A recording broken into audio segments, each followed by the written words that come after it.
Friends, मैं आज आया हुआ हूँ उर्मदा, जो कि गवर्नमेंट का इंडो इज़राइल प्रोजेक्ट है। एक यहाँ पे उर्मदा कन्नौज में हमारा जो है इंस्टीट्यूट है, वहाँ पे आया हूँ और हमारे साथ मौजूद हैं doctor Yadav. Welcome doctor Yadav. Welcome. Doctor साहब, मैं जैसे अभी हम लोग क्या है कि बहुत सारे लोग आज भी ट्रेडिशनल फार्मिंग कर रहे हैं, जैसे जो ओपन लैंड फार्मिंग होती थी जिसमें गेहूं चावल नॉर्मली बोते थे, ठीक है ना। जबकि आज की डेट में बहुत एडवांस फार्मिंग हो गई है और इजराइल वगैरह की अगर बात करें तो वो तो पानी पे जो है फार्मिंग कर रहे हैं, हाइड्रोपोनिक कर रहे हैं, ठीक है ना। तो बेसिकली मैं जानना चाह रहा था कि जैसे ये पॉली हाउस होते हैं, 3 अलग अलग तरीके के होते हैं, तो वो पॉली हाउस क्या होते हैं, उनके क्या एडवांटेज होते हैं और उसके क्या बेनिफिट्स होते हैं और गवर्नमेंट की क्या सब्सिडी होती है, एक बार थोड़ा सा बताएंगे आप। जैसा कि आपने अभी बताया कि पॉली हाउस में किसान को क्या फ़ायदा है या उनके प्रकार क्या होते हैं। देखिए, सामान्य रूप से जब किसान अपनी ट्रेडिशनल फार्मिंग करता है तो उसमें प्राकृतिक जो वातावरण है उसका बहुत बड़ा प्रभाव पड़ता है। उसमें सर्दी है, गर्मी है, बरसात है। अब आप पॉली हाउस की बात करते हैं, पॉली हाउस 3 तरह के होते हैं। एक नेचुरली वेंटिलेटेड पॉली हाउस, जैसा कि आप सामने देख रहे हैं, ये नेचुरली है। हाँ, नेचुरली है। इसमें किसी भी तरह का ऊर्जा का उपयोग नहीं, कोई पंखा नहीं, कोई फैन नहीं है। इसमें क्या फायदा क्या है इसका कि इसमें ऊपरी सतह पे आप देख रहे हैं पॉलीथीन है, साइड में चारों तरफ इसमें नेट लगा हुआ है जी। अगर हम बरसात में कोई जो फसल लेते हैं तो उस समय हम इसका साइड के जो है पॉलीथीन उसको ऊपर हटा देते हैं, क्योंकि अगर हम उस समय इसको बंद रखेंगे तो हीट पकड़ेगा ये और टेम्परेचर ज़्यादा हो जाएगा, हमारी फसल डैमेज हो जाएगी। तो उस समय हम वेंटिलेशन प्रॉपर कर देते हैं, हमारा बरसात से क्रॉप को बचाता है और अच्छा उत्पादन देता है। दूसरा, सर्दियों में जब सर्दी ज़्यादा हो जाती, टेम्परेचर कम हो जाएगा, तो बाहर के वातावरण में कोई चीज़ उस सीजन में उगाने के लिए मतलब योग्य नहीं है। उस समय हम करेंगे साइड की जो कर्टन से डाल देंगे तो जो सूर्य की रोशनी है वो टेप करेगी, उसका 8 से लेकर 10 डिग्री सेंटीग्रेड टेम्परेचर इनसाइड ज़्यादा रहेगा, तो हीट मिलेगी, रोशनी पर्याप्त मिलेगी, उसका उत्पादन होगा। जैसे कुकुम्बर की बात करें, अगर आपके पास नेचुरल पॉली हाउस है, ये वेंटिलेटेड, ये वाला हाँ, वाला, तो आप 3 क्रॉप ले सकते हैं। अच्छा, हाँ।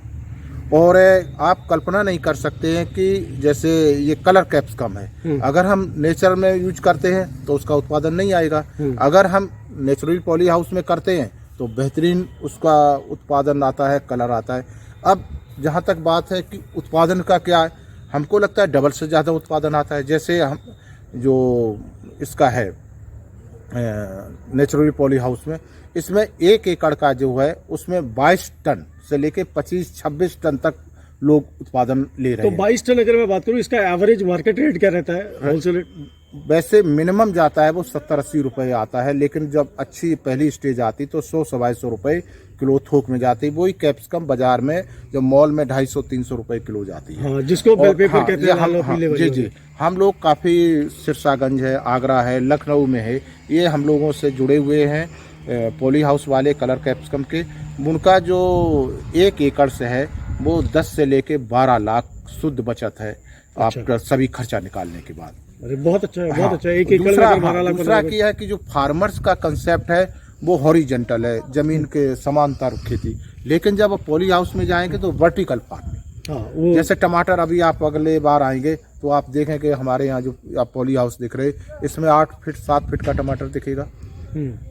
तो उसका हम मैक्सिमम मतलब जो पौधे से उत्पादन लेने की क्षमता पॉली हाउस में रहती है। दूसरा है जो आपने नेट हाउस देख रहे हैं जिस सामने वाला, इसमें क्या है कि इसमें ऊपर पॉली हाउस नहीं है, इसमें नेट है। इसका फायदा क्या है कि जो नेचुरल है क्लाइमेट उसके एट पार है, लगभग 10% कम उससे डाउन रहता है टेम्परेचर और सेड। लेकिन दूसरा फायदा क्या है कि इसमें किसी प्रकार के इंसेक्ट की एंट्री नहीं है। तो जो इंसेक्ट प्रॉब्लम है, कुछ कैप्सिकम है या और भी है, टोमेटो है, ब्रिंजल है, इसमें जो इंसेक्ट की माइट की विशेष प्रॉब्लम रहती है जिससे पत्तियां सिकुड़ जाती है या थ्रिप्स की है, क्योंकि इसमें एंट्री नहीं है तो बेस्ट क्वालिटी का उसमें प्रोडक्शन। अच्छा डॉक्टर साहब, जैसे अभी देख रहे थे उसके अंदर आपने ट्रैप लगाए हुए थे येलो रंग के और ब्लू रंग के। जी जी। तो येलो रंग के और ब्लू रंग के जो ट्रैप होते हैं उसके अंदर कीड़ा आ जाता है।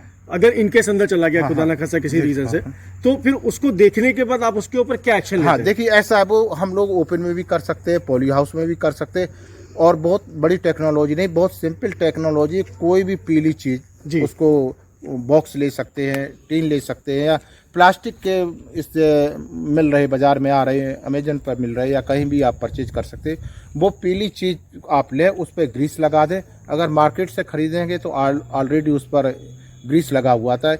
जो भी इंसेक्ट होता है ये अट्रैक्ट टूवर्ड द येलो, ठीक है। जैसे थ्रिप्स है या माइट्स।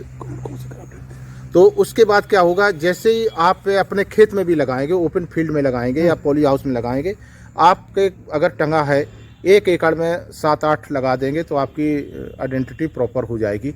अगर उस पर आपने विजिट करने सुबह गए, अगर उस पर थ्रिप्स है, माइट्स है, कुछ भी आ रहा है, तो आपको देखेंगे उस पर चिपका हुआ अगर इंसेक्ट मिला, it means presence of this insect in this area. Okay. उसके अगेंस्ट आप कार्रवाई करेंगे, इंसेक्टिसाइड का स्प्रे करेंगे या बायोलॉजिकल करेंगे या केमिकल करेंगे, उसका आप यूज करेंगे। तो एक इनिशियल स्टेज है जो इंसेक्ट की, उसे डिटेक्ट करने में मदद मिलेगी।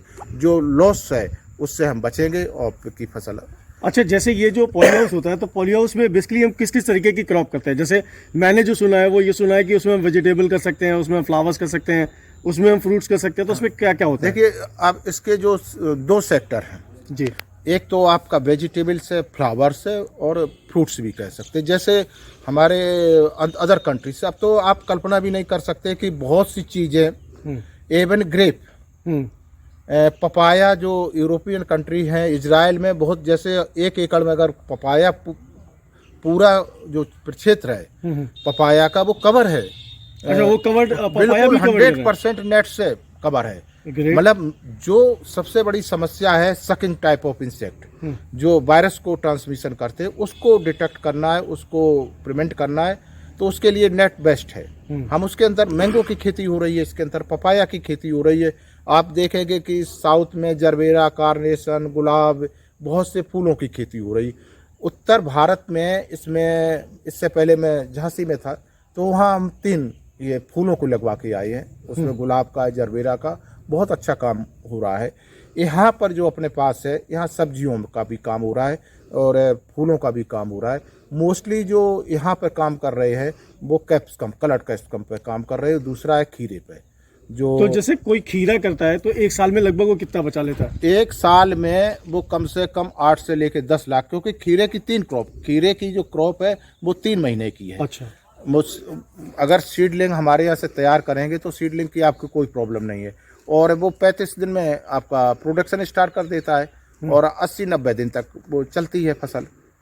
तो मतलब जैसे तो अभी पॉली हाउस के लिए आपसे बोला जाए कि मुझे खीरे का सीड चाहिए, खीरे का प्लांट चाहिए, तो खीरे का प्लांट 1 महीने पहले मैं आपको ऑर्डर करूंगा। जी, हाँ। वो प्लांट आप हमको दे देंगे, क्योंकि मैं आपको सीड नहीं दे रहा हूँ, तो आप मुझे 2 रुपए पर प्लांट देंगे।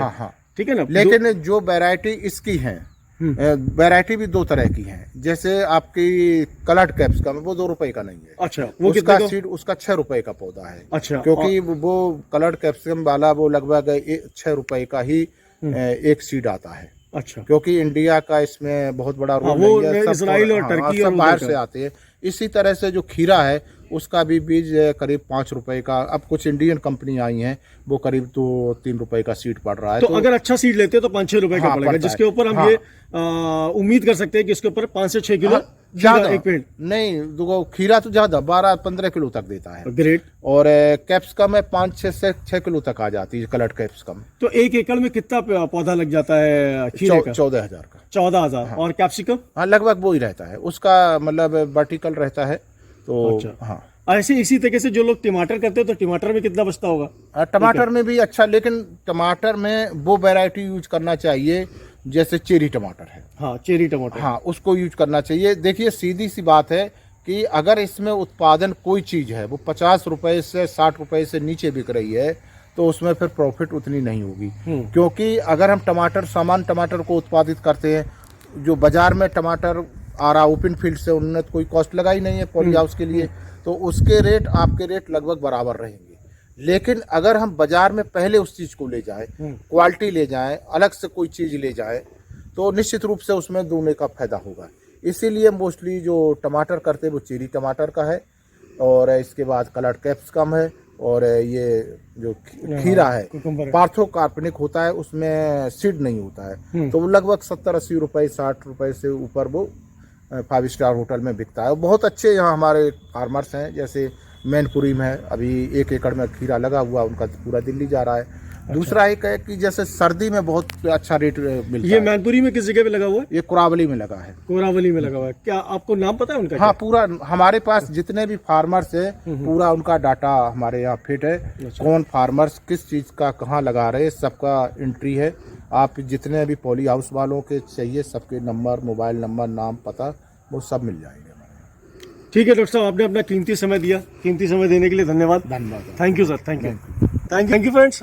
ये जैसे मैंने आपको बताया था कि हम लोग जिस डायरेक्शन में जा रहे हैं, आज हर आदमी क्या है कि हर आदमी कुछ काम करना चाहता है, कुछ चीज़ें नई डेवलप करना चाहता है। और आज की डेट में जो एक एग्रीकल्चर फील्ड है, एग्रीकल्चर फील्ड ऐसी है जिसके अंदर बहुत ज़्यादा स्कोप है, बट हमें नए चीज़ें देखने की ज़रूरत है, करने की ज़रूरत है। एक बार अगर हम इस फील्ड में आते हैं तो नो डाउट ये एक एग्रीकल्चर नहीं है, फार्मिंग नहीं है, ये एक बिजनेस है। बिजनेस को अगर बिजनेस की तरीके से करेंगे तो 100% गुड प्रॉफिट्स इसमें आते हैं। तो आप हमारे पेज पर जुड़े रहिए, लोगों को शेयर करते रहिए, सब्सक्राइब करते रहिए और लाइक करते रहिए। Thank you, thanks a lot.